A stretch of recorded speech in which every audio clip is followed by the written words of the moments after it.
I'm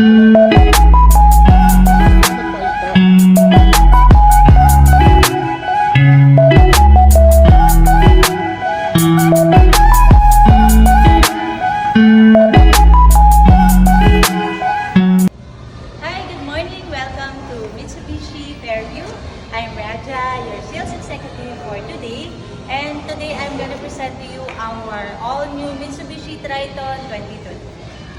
It has the laminated windshield for our safety, and we have the 2.4-liter diesel engine, inline 4-cylinder, 16-valve double overhead capsule with 180 horsepower with 3,500 RPM.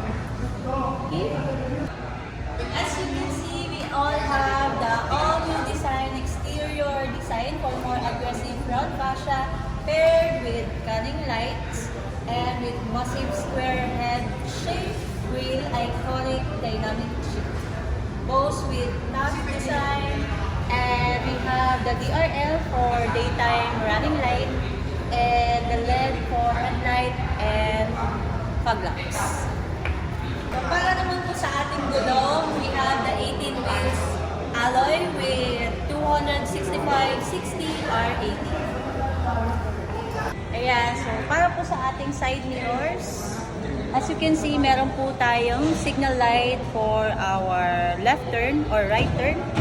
And we have also with the step board with 228 ground clearance.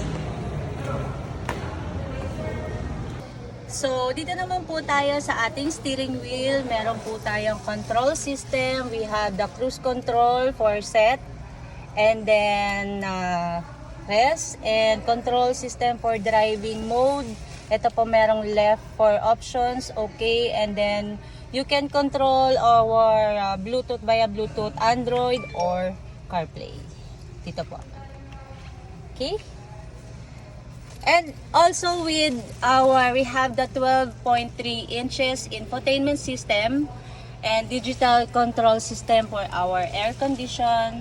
We have the auto and the circular max cool mode, and for our AC control on and off.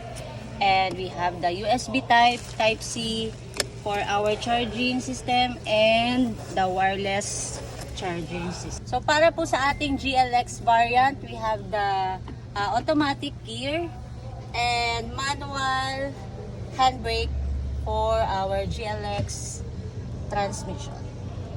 Okay?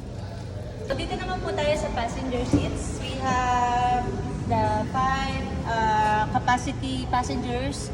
Meron po tayong cup holders, black for side mirrors, and also we have the outlet for our charging port system. And meron din po tayong available na cup holder sa middle ng passenger seat.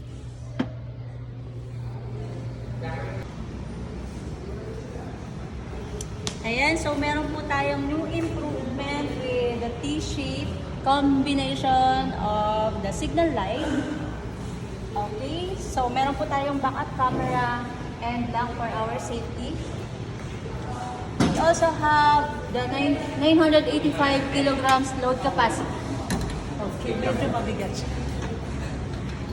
Also, we have the rear step board para makaakyat po tayo ng mabilis. Okay, so last but not the least, we have the front passenger seats. Look at this. Okay, meron po tayong available 2 compartments. Meron po tayo dito sa ibabaw and then sa bottom for our personal things. And then there you have it. This is our 2024 all-new Mitsubishi Triton GLX variant.